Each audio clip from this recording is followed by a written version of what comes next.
everyone. This is David Arlett of Gen Xer Reacts, and I am going to be doing an initial comparison and contrasting with the 2020 election as to why the Democrats lost in the 2024 election. Now, as I'm making this in November 7th at 8 a.m. West Coast USA time, there's still about 13% of the polls have yet to report their numbers in. But I can feel confident enough to make some preliminary predictions as to why the Democrats lost in the 2024 election and why there is a second Trump presidency. Now, I'm going to read off my notes in case you're wondering what I'm looking at.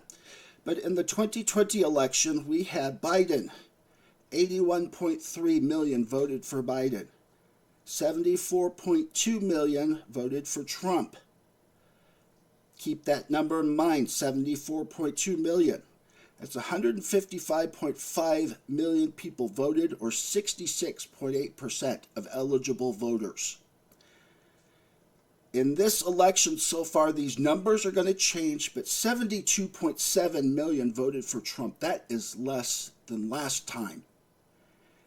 And you say, how on earth, if Trump got even less votes, how on earth is he going to be taking the oath of office coming this January? Well, 68 million voted for Harris. That is a deficit of 13.3 million people.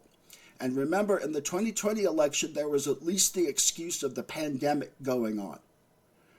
And I've seen the exit polls, and they just grind my teeth every single time. This is primarily aimed at younger voters, but even you Gen Xers are responsible, because I see I didn't like the candidates. Well, you know what? Millions of Republicans don't like Trump. Especially evangelical Christians are like, this guy's been married 3 times, he's cheated on every single wife, and he owns casinos and other things that I don't like, but I would rather see a Trump in the office than any Democrat. And so they continuously come out in their millions and vote for Trump. Democrats will only do it if the candidate is absolutely pristine, got into office the perfect way, has absolutely no fundamental flaws whatsoever. But they would rather see a Republican in the office than an imperfect Democrat. And so they will just not bother to vote. Even though you can sign up for absentee ballots, they'll deliver it to your house, you vote, you can be in your pajamas, then you mail it off. In Oregon, they'll even pay the postage for you. But millions of people, I forgot. How the hell do you forget with all the commercials and everything else that goes on? How do you forget to vote? That makes no sense, people.